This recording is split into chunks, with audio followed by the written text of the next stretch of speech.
And you see there are such different approaches as well, even with the kids. Like I had a training camp a few years ago with a kid called Alireza Firouzja from.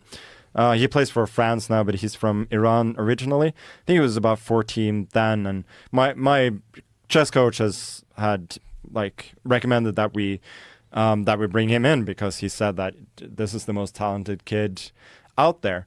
So we have this camp where typically everybody has their laptop, and there's a chessboard in the middle where you sort of and you sort of look at your own thing and then some things together on the board, and you throw out ideas, mostly for openings, but also sometimes other little exercises and so on. And this kid, he would have his laptop where he would analyze a certain position, and then he would play games like for money on that same site at the same time, so that he could buy cloud engine times, because like the very best engines, they're stronger like if they're in the cloud than from your own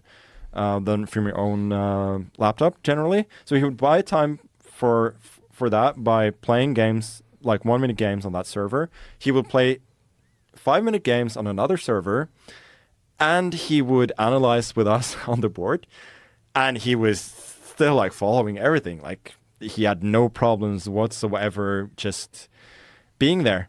So like it's just that's one way of doing it. Like he basically became one of the best players in the world by just constantly playing chess all the time, and mostly like really quick games. And then you have the current classical world champion from India, Gukesh. Like he doesn't play casual games at all. He just studies his ass off all the time. And he's also like, he's not good at rabbit chess. He's not good at blitz. He's not good at other forms. But he has made all his studies about classical chess. He didn't even own like chess software on his computer before he was like 13. Wow. And he was a grandmaster. Wow. At that time. But it's interesting to see that there are such different ways to develop even these days.